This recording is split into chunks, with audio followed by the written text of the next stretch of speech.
Tonight on CBC Vancouver News. This is outrageous. This is public funds.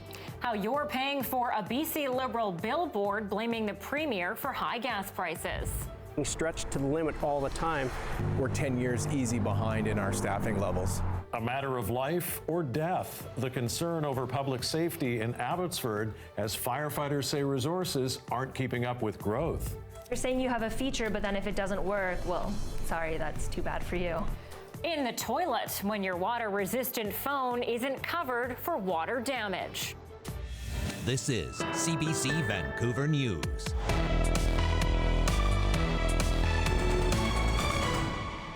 Good evening. New details tonight about that bizarre and deadly crash at the Peace Arch border crossing. As the CBC's Tina Lovegreen reports, a man taken into custody at the scene of the accident is American. A day later, and evidence from that horrific crash is still clear. Take a look. You can see multiple tire tracks from when the two vehicles veered off the road and came onto the grass and into the garden bed here. And if you take a closer look, you can see the plants completely charred from the flames from that accident, and the air still reeks of gasoline. And if you look, you can actually see parts of the vehicles that were involved just kind of littered about. And we heard from witnesses who said the Porsche SUV, they saw the Porsche SUV speed down and crash into the minivan. And as you can see from the video, thick black smoke filled the air. Officers running to the scene, trying to help out. Bystanders say they heard a loud bang and felt the crash around them. The lone occupant of the minivan died on scene. The coroner is still working to identify the victim, but it hasn't been easy given how big the flames were. Police have now confirmed the driver of the Porsche is a man from Washington State. That individual was arrested initially at the scene of that collision. They were then transported to the hospital for treatment of minor injuries. They have been, in consultation with BC Prosecution Services, released from custody, and our investigation's ongoing. What we don't know is what caused the Porsche to crash into the minivan. Questions around what led up to the crash. All things investigators are still trying to piece together. Tina Lovegreen, CBC News at the Peace Arch border. Thousands of students across Metro Vancouver walked out of class today to demand more action on climate change. Climate action! Now! They want governments and corporations to put more emphasis on green energy and reducing the dependence on fossil fuels. The event had participation right across Canada, as well as the U.S. and Australia, with some students saying they will strike every Friday until they see change. New billboards featuring John Horgan's face have started popping up alongside major thoroughfares in Metro Vancouver. The ads claim sky-high gas prices are the Premier's fault and are paid for by the BC Liberals using tax dollars. Our provincial affairs reporter Tanya Fletcher has more on the gas price blame game that just won't stop. It's nearly impossible to miss for drivers crossing the Alex Fraser Bridge. Blame John Horgan reads a billboard that's effectively paid for by you and me. The BC Liberal caucus is behind the ad using money from a budgeted fund that comes from the Legislative Assembly. This is outrageous. This is public funds, caucus funds. This is taxpayers' money being used for partisan activities. That should not be allowed. The Green Party leader insists the BC Liberals should be held accountable, but their leader says they have no intention of taking anything down. We're concerned that people need to know why they're paying so much in gas, and a good chunk of it is because of provincial taxation. We're the official opposition. Our job is to present the case to British Columbians that they are paying too much tax, and that's what we're doing with those billboards. The opposition claims the Premier has the power to lower gas prices by capping provincial taxes. Here's a breakdown of the 35 cents a litre drivers in Metro Vancouver fork over to the BC government.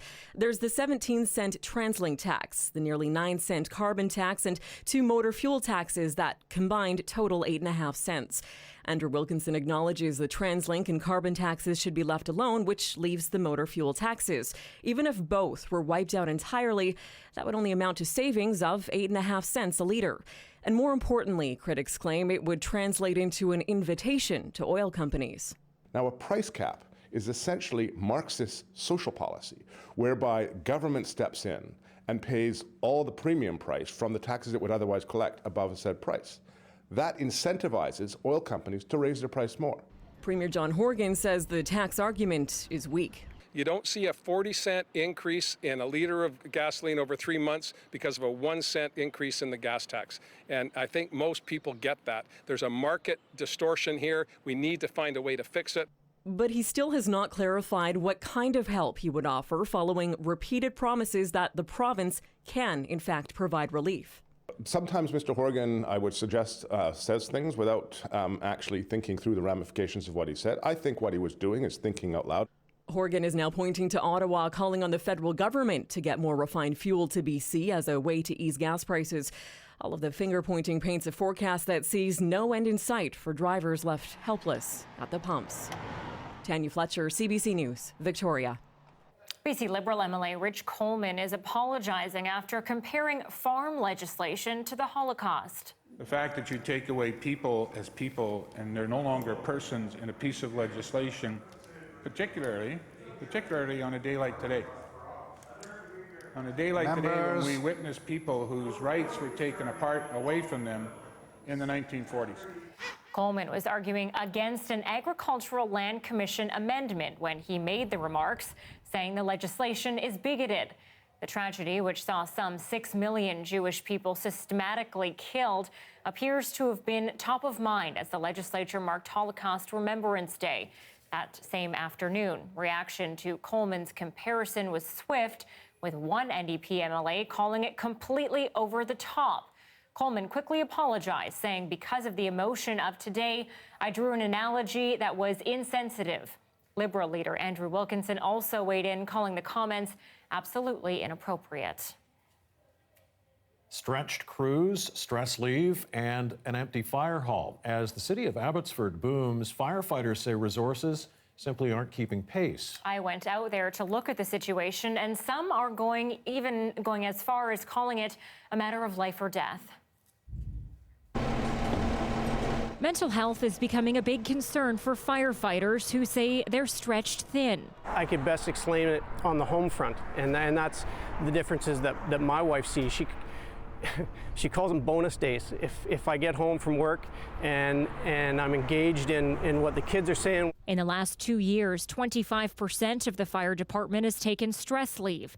There's also a fear public safety may be compromised, and residents are starting to notice. We're starting to get the questions more and more from the public to say, hey, I thought this hall was staffed, or what took you guys so long to get here? The number of firefighters and engines is behind at least 10 years, the union claims. Coquitlam and Delta are of similar population to Abbotsford, but both are smaller in size. Still, Abbotsford has 90 firefighters and 4 engines, compared with Coquitlam, 154 firefighters and 7 engines. Delta, 160 members manning 8 engines. Abbotsford also responded to at least 2,000 more calls than the other cities last year. We're not keeping up with the increase in population, in infrastructure. We are not keeping up in staffing. One of the most revealing examples, Fire Hall 7 on the northeast side of Abbotsford. It's empty and locked up most of the time, only staffed by on-call firefighters. To staff a hall, we need 20 guys. Time is everything in either medical responses or fires. Mayor and council have a 7-minute response time goal for urban areas.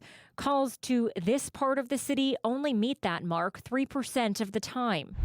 The city says more resources have been put to other parts of Abbotsford to help deal with the opioid crisis. We increased staff and channeled it to the west side where the risk and the need is heavier at that point in time. I'm not necessarily refuting what they're saying. What I'm saying is that they're not looking at the full picture. It would cost just over $2 million to staff the empty hall, a tax increase of up to 1.75%, something some residents living nearby are okay with. I already pay taxes for a service that I would not receive the same as others in my city. We really need to remember that at the heart of this, it is about the human element and ensuring safety of the residents. For now, the city's only plan is a promise to staff the empty fire hall by 2023 at the earliest, leaving residents waiting and hoping. Well, it's your chance to weigh in on the future of transit in our region. TransLink has launched a new initiative to determine transportation priorities over the next 30 years. The so-called Transport 2050 campaign gives riders a chance to share their thoughts on key issues affecting regional transportation and how to solve them. CEO Kevin Desmond says the area will be facing massive change and transportation needs to stay ahead of it.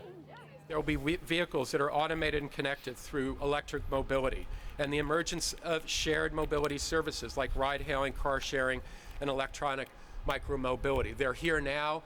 What will they look like in the future? That's what we need to explore. The outreach campaign is hoping to connect with everyone from area residents to First Nations and shipping companies. Well, if you've ever dropped your smartphone into water, and of course, who hasn't, you might want to listen to this next story. And many cell phones are now being billed as water resistant, able to soak in water for up to 30 minutes and still work. But as one Vancouver woman found out, that doesn't mean you're covered under the warranty for a simple toilet drop. Eric Rankin has the story. It's every smartphone owner's nightmare. You go into the bathroom and you accidentally drop your smartphone into the bowl. Your photos, contacts, texts, your entire life, quite literally, in the toilet.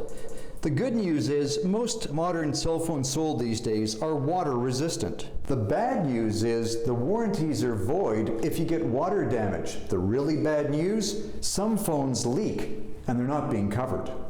That's what happened to 24-year-old Eliane Abramovich. She bought a brand new Huawei P20 Pro from Fido in February, got a protective case and screen protector, and went on a vacation to Mexico in March. 3 days in, she dropped her phone in the toilet. Well, first, I thought, oh crap, now I have to get this phone out.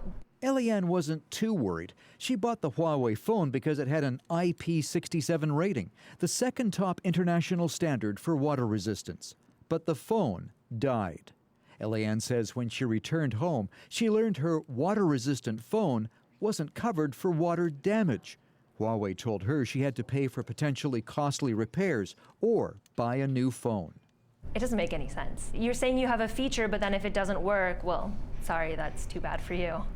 Online, Huawei bills its P20 Pro as being real-world ready, promising owners can go wild with a phone that's completely water-resistant to 1 meter. Like Huawei, most recent Apple iPhones and Samsung devices have the same water resistance rating. Samsung even suggesting its IP67 standard phones be rinsed with water after exposure to other liquids. As this online test of a Huawei P20 Pro shows, the rating means the phone should be able to sit for 30 minutes in 1 meter of water and still work. But Eliane's phone was in 12 centimeters of water for 40 seconds.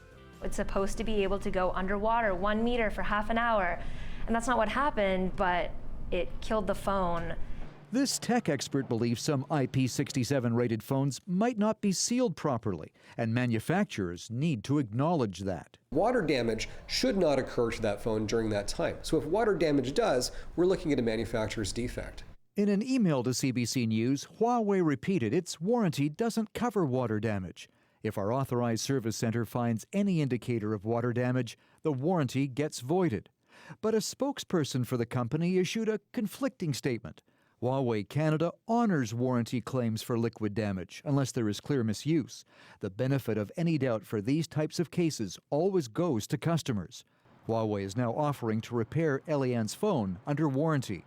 But she just wants the big cell phone manufacturers to revise their water-resistant promises. I really think there's a bigger issue with the warranty, and until that starts getting looked at, I'm not really going to be happy.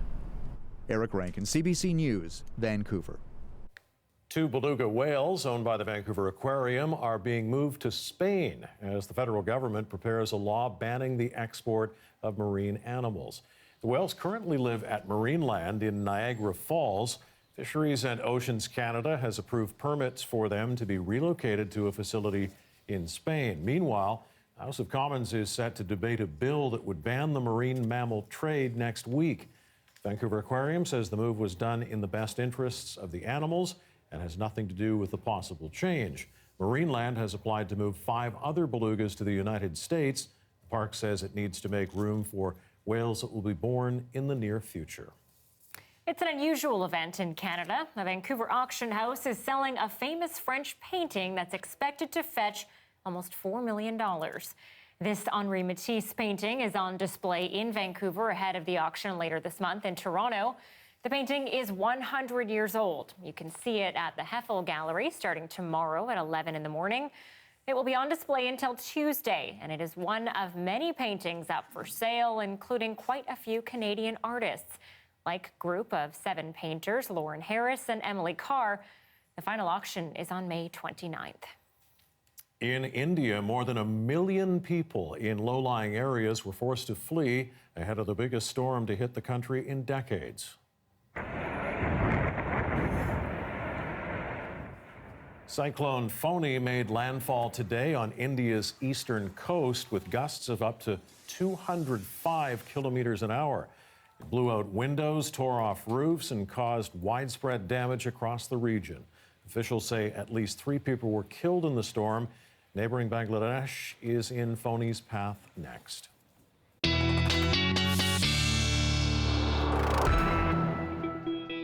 All right, Brett Soderholm is here now. And Brett, you've been watching this cyclone closely. What's the latest? Yeah, that footage really is just heart-wrenching. Those winds are very strong and, of course, very capable of tearing down buildings and thatched roofs and things. Right now, the cyclone in itself has been downgraded to a Category 1 equivalent. Winds are still at about 140 kilometers an hour. And over the next 12 hours, this is really going to be an issue for Bangladesh. And we know it's a very low-lying area, so flooding is still a concern here. Heavy rainfall is expected over these next 12 hours. So the situation is not doing great right now. As well, you can see that on this satellite imagery, it's basically lost its shape. It has lost its power. We don't see a cyclonic eye, rather, in the middle anymore. So this is typical when a hurricane, or a cyclone in this case, makes landfall. Now, unfortunately, closer to home, we're not dealing with cyclones, but it is getting to that time where we need to start thinking about fire season. And it is at this point, whereas today we were actually able to go and see how a new report was released that talked about the upcoming fire season across BC. In terms of this, we already are looking at some of our danger rating here, and because it has been so dry, with the exception of the BC Peace region, where it has been snowing actually, we're looking at very dry conditions across the province continuing. Now, this report talked about how we are projecting for an unusually dry summer up ahead, and this is unfortunate because scenes like this from previous years, and I believe this was from the Telegraph fire, are just unfortunate because it is likely to be happening again. Now, the government has set aside an extra $101 million this year, the province of BC, to deal with these wildfires, but last year's season actually cost more than $400 million. So it is going to be quite a difficult season ahead.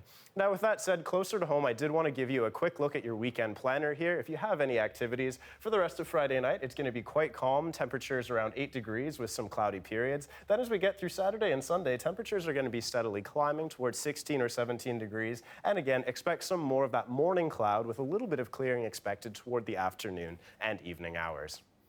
Sounds good. Thanks, Brett. You're welcome.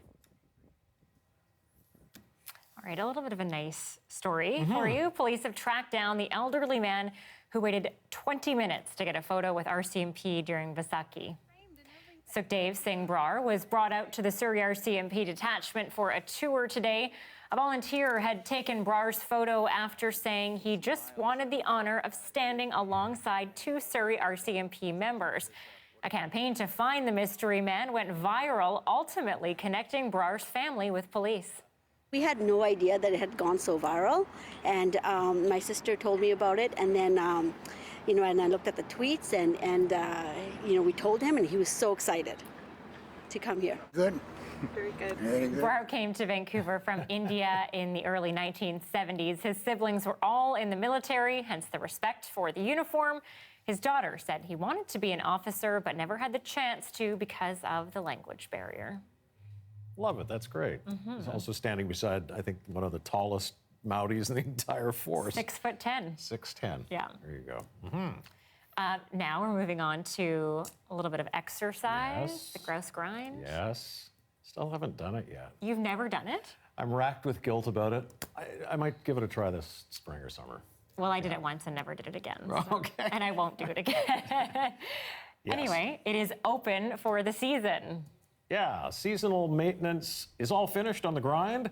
Combine that with pretty good weather, and officials were able to open the trail a little earlier than expected. Welcome news for hikers ready to tackle it at first light. I just love being outside. I love driving around Vancouver and looking up and seeing the mountain and knowing that I can climb it. Over the summer, I almost came here every day, trying to get fit, lose some weight, and now I'm back to have some fun and do the grind. I think our Brett Soderholm did this for the first time today, too. Yeah, he did, yeah. And if you're thinking about taking on the grind, Metro Vancouver officials reminding you it is strenuous and you should be prepared. Yeah, I don't think you want to make it the first hike of the season. Do a few more before you head up there. Well, What was Brett do you did remember it, your so- time? I don't remember my time. I was under an hour. Under an hour? That's Yeah, I good. was under an hour. That's good. Okay, we're under an hour here tonight on this broadcast of Facebook Live. Television will be there after the hockey game, probably around 7 o'clock tonight. Yes, and if you want to watch later on tonight, Leanne Young will be here at 11 o'clock. Thanks Have a for good night. watching.